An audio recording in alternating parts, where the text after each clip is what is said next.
स्वागत है दोस्तों आपके अपने YouTube channel class 9 10th maths Hindi पर। आज हम कक्षा 9वीं के प्रश्नावली 1.1 को हल करना सीखेंगे। तो हमारा पहला प्रश्न है, क्या शून्य एक परिमेय संख्या है? क्या शून्य एक परिमेय संख्या है तो क्या इसे आप p बटा q के रूप में लिख सकते हैं, जहां p व q पूर्णांक है और q बराबर नहीं 0। पूर्णांक मतलब जानते हैं सर दोस्तों, हम पहले पूर्णांक बता देते हैं। परिमेय संख्या की डिफिनेशन तो यही लिखी है। और परिमेय संख्या वे सभी संख्या होती हैं जिन्हें हम p बटा q के रूप में लिख सकते हैं, वे परिमेय संख्या होती हैं। जैसे हम 1/2 लिख सकते हैं, 1 और 2 को हम बटे के रूप में लिख सकते हैं ना, p बटा q के रूप में, ये परिमेय संख्या है। जैसे 3 और 4 को हम p बटा q के रूप में लिख सकते हैं, जैसे 3 और 4 लिख सकते हैं, ये p बटा q के रूप में लिख गई। 3 और 4 को हम p बटा q के रूप में लिख सकते हैं। पूर्णांक बताते हैं। पूर्णांक क्या होती हैं? पूर्णांक संख्या, पूर्णांक धनात्मक और ऋणात्मक दोनों संख्या होती हैं, जीरो के दोनों तरफ। इधर 1 2 3 ऐसे अनंत तक यहाँ जाएंगी, और यहाँ -1 -2 -3 ये भी अनंत तक जाएंगे। ये क्या हो गई हमारी पूर्णांक संख्या है। मतलब बोला ना, जहाँ p व q पूर्णांक है, पूर्णांक क्या हो गए? -1 2 3 ऐसे करके ये सभी पूर्णांक हो गए। अब हमें क्या बोला था? q बराबर नहीं 0, तो हमें q के बटे में 0 नहीं लेना, बस q बराबर 0 नहीं लेना, बाकी सब कुछ ले। तो हम क्या करते हैं? हल। हमें क्या दिया है? क्या शून्य एक परिमेय संख्या है, तो हम क्या लिख सकते हैं? शून्य बराबर हम क्या शून्य के बटे में 1 लिख सकते हैं दोस्तों, और क्या शून्य के बटे में 2 लिख सकते हैं, और 0 के बटे में 3 लिख सकते हैं। अगर हम 0 का 1 में भाग देंगे तो 0 ही होगा, 0 में 1 का भाग देंगे तो 0 होगा, और 0 में 2 का भी भाग देंगे तो 0 होगा। किसी भी संख्या में अगर 0 में किसी भी संख्या का भाग देंगे तो 0 होगा। अतः यह एक परिमेय संख्या के रूप में हो गई। क्या हो गई? परिमेय संख्या। परिमेय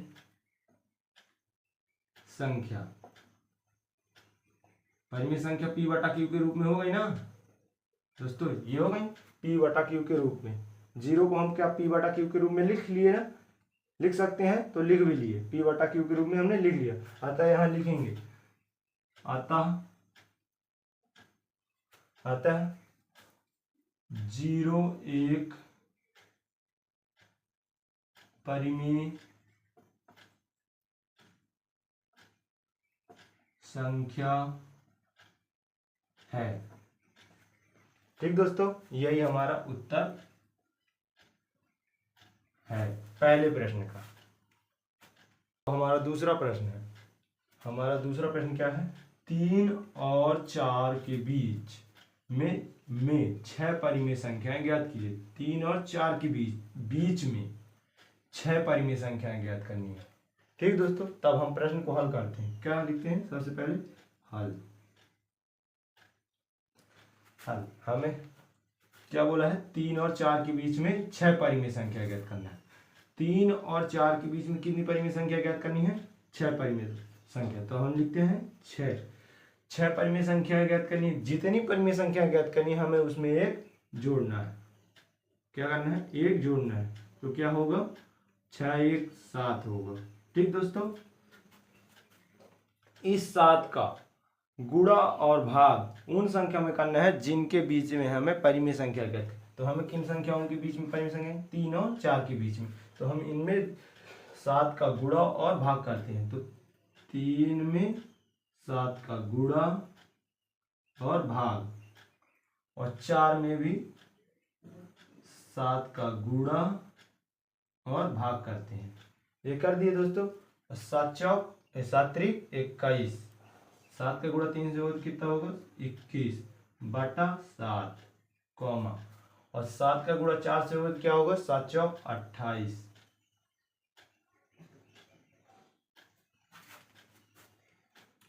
अगर हम इसे काटेंगे,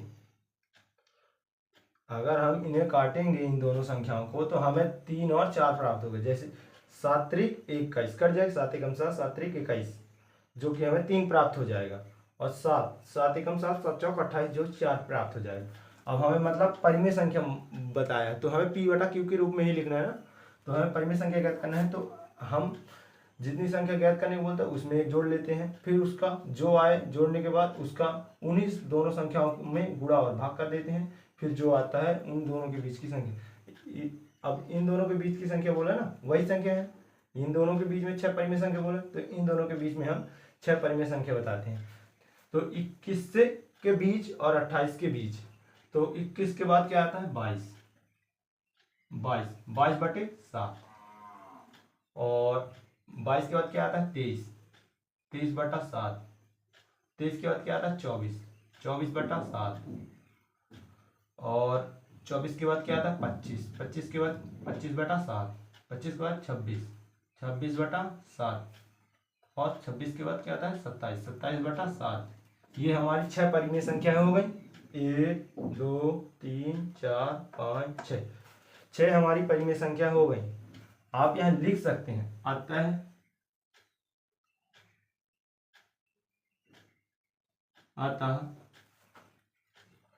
3 और 4 के बीच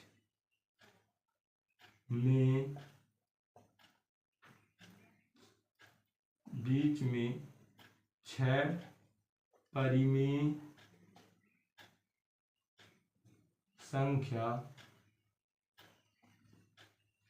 क्या है 22 बटे 7, 23 बटा 7, 24 बटा 7, 25 बटा 7, 26 बटा 7 हुआ, 27 बटा 7 है। यही है ना, इतना ही लिख दीजिए दोस्तों, यही है इसका आंसर। हमारा तीसरा प्रश्न क्या है, 3 बटे 5 और 4 बटे 5 के बीच में 5 परिमेय संख्याएं ज्ञात कीजिए। कितनी परिमेय संख्या ज्ञात करना है, 5 परिमेय संख्या। किसमें, 3 और 5, 3 बटे 5 और 4 बटे 5 के बीच में 5 परिमेय संख्या ज्ञात। तो हम क्या करते हैं, सबसे पहले हल लिखते हैं। क्या लिखे, हल। कितनी परिमेय संख्या ज्ञात करने को बोला है, 5 परिमेय संख्या। कितना बोला है, 5 परिमेय संख्या। जितनी बोला है उसमें एक हम जोड़ देते हैं। क्या जोड़ देते हैं, एक। तो एक जोड़ देंगे तो कितना होगा, 6। हमें इसी 6 का गुणा करना है किन संख्याओं में, जिन संख्याओं के बीच में हमें 5 परिमेय संख्या ज्ञात करना। तो हमें किन संख्याओं के बीच में ज्ञात करना है, 3 बटे 5 और 4 बटे 5 के बीच में। तो हम 6 का गुणा और भाग कर देते हैं। 3 बटे 5 में 6 का गुणा और 6 का भाग करते हैं, और 4 बटे 5 इन्हीं दो संख्याओं में करना है ना। 4 परिमेय संख्या ज्ञात करना है, तो 4 बटे 5 में 6 का गुणा और भाग करना है। तो 3 का गुणा 6 का गुणा 3 से होगा तो क्या हो जाए, 6 तेरिक 18, और 6 का गुणा 5 से होगा 6 पंचे 30, और 6 का गुणा 4 से होगा तो क्या होगा, 6 चौके 24, और 6 पंचे 30। ये अब हमें क्या करना है, इन्हीं दोनों के बीच में 5 परिमेय संख्या बताना है, इन दोनों के बीच में। तो हम इन दोनों के बीच में 5 परिमेय संख्या ज्ञात बताते हैं। 18 और 24 के बीच में, तो 18 के बाद और 24 से पहले की। तो हम यहाँ लिखते हैं, अतः क्या लिखते हैं, 3 बटे 5 और 4 बटे 5 के बीच में 5 परिमेय संख्या। क्या लिखते हैं, अतः 3 बटे 5 और 4 बटे 5 के बीच में 5 परिमेय संख्या। 18 और 24 के बीच कितनी संख्या, 5 परिमेय संख्या। 18 के बाद और 24 से पहले, तो 18 के बाद क्या आएगा 19, अब बटे का 30, ये हमारी एक संख्या हो गई। इसके बाद 19 के बाद 20, 20 बटा 30, इसके बाद 21, 21 बटा 30, 22 बटा 30, ये 4 हो गई, और 23/30, ये हमारी 5 परिमेय संख्याएं हो गई। ये इतना ही हमारा तीसरा सवाल है। ठीक दोस्तों, समझ गए? अगर वीडियो समझ में आया हो तो दोबारा स्लो करके देख सकते हैं। दोस्तों अब हमारा चौथा प्रश्न क्या है कि नीचे दिए गए ये सभी कथन सत्य हैं कि असत्य, कारण के साथ उत्तर देना है।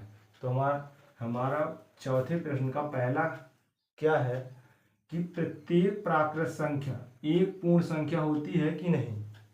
प्रत्येक प्राकृत संख्या एक पूर्ण संख्या होती है कि नहीं। तो हम पहले प्राकृत संख्या लेते हैं। प्राकृत संख्या को प्राकृतिक संख्या भी बोलते हैं। ठीक है दोस्तों, प्राकृत संख्या या प्राकृतिक संख्या वही सभी संख्याएं जिन्हें हम गिन सकते हैं, 1 2 3 4 5 6, जो 1 से चालू होती हैं और अनंत तक जाती हैं। तो हम प्राकृत संख्या सबसे पहले क्या लिखते हैं, हल। क्या लिखते हैं, हल। पहला क्या करते हैं हम, पहला क्या बताते हैं दोस्तों, क्या बोला, प्रत्येक प्राकृत संख्या एक पूर्ण संख्या होती है। तो हम सबसे पहले क्या लिखते हैं, प्राकृत संख्या। प्राकृत संख्या, प्राकृत संख्या को इंग्लिश में क्या बोलते हैं, नेचुरल नंबर, जिसे हम कैसे दर्शाते हैं, एन से। ठीक दोस्तों, क्या लिखेंगे, प्राकृत संख्या क्या होती है, 1 2 3 4 ऐसे अनंत तक जाती है। ठीक दोस्तों, प्राकृत संख्या जिन्हें गिना जा सकता है। पूर्ण संख्या लिखते हैं,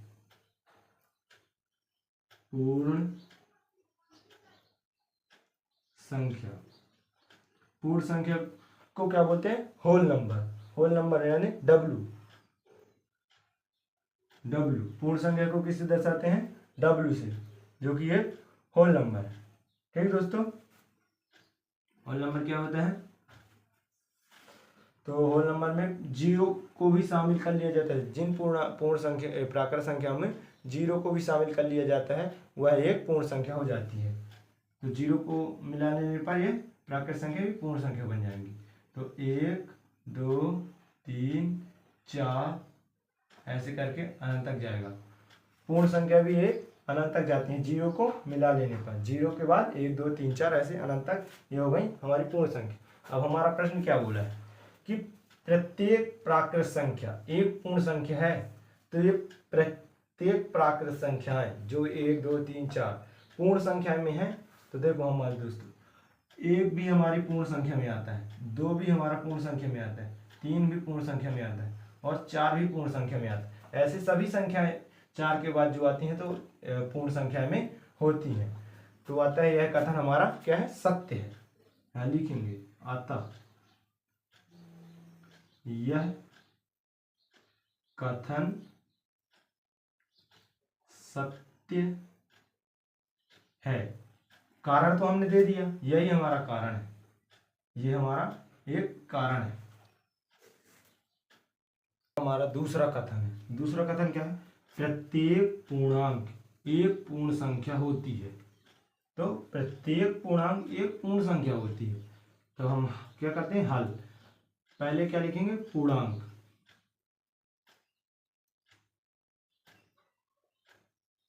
पूर्णांक क्या होती है, हमने पहले प्रश्न में बताया था। पूर्णांक धनात्मक और ऋणात्मक सभी संख्या एक पूर्णांक संख्या होती है। ठीक दोस्तों, पूर्णांक संख्या को इंग्लिश में क्या बोलते हैं, इंटीजर। लेकिन किससे दर्शाते हैं, जेड से। इसको कैसे दर्शाते हैं, जेड से। पूर्णांक संख्या को जेड से दर्शाते हैं। पूर्णांक संख्या क्या हो गई, 0 1 2 3 4 ऐसे अनंत तक जाएंगी, यहाँ प्लस अनंत तक। इसके बाद -1 -2 -3 -4 ये से ये भी अनंत तक यहाँ जाएंगी। यानी धनात्मक और ऋणात्मक सभी संख्याएं क्या होती हैं, पूर्णांक। और फिर क्या बोला, पूर्ण संख्या क्या होती है, एक पूर्ण संख्या होती है। तो हम लिखते हैं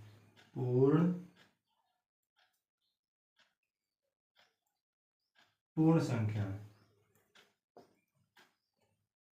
संख्याएं को कैसे दर्शाते हैं, डब्ल्यू से।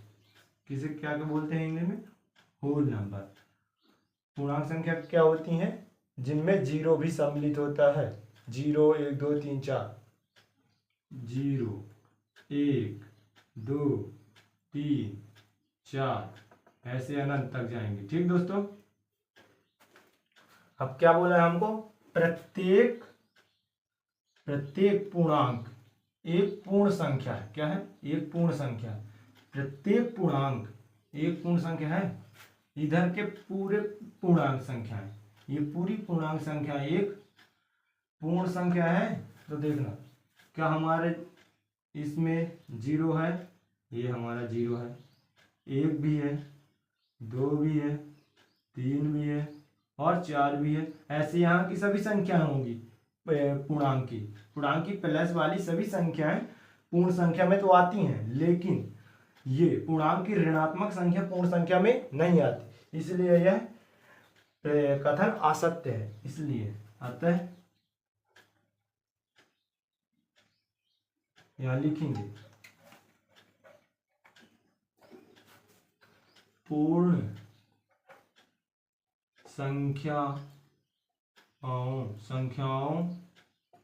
पूर्ण संख्याओं में ऋणात्मक संख्या नहीं आती। क्या नहीं आती, ऋणात्मक संख्या नहीं आती है, नहीं आती है। अतः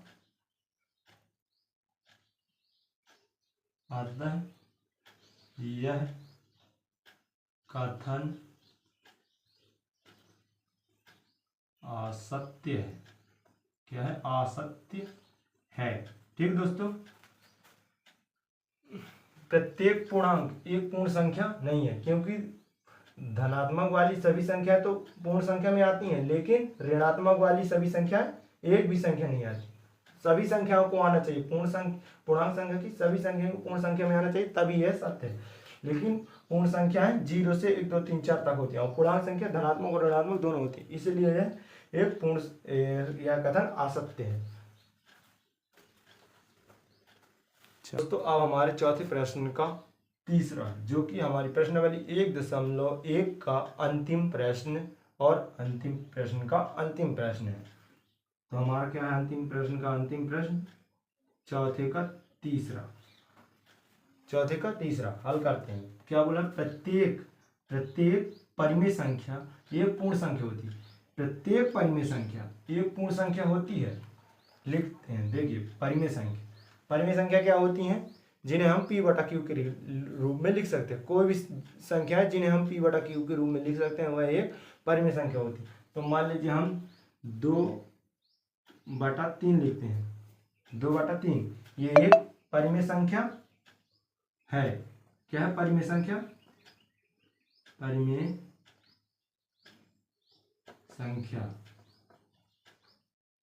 है।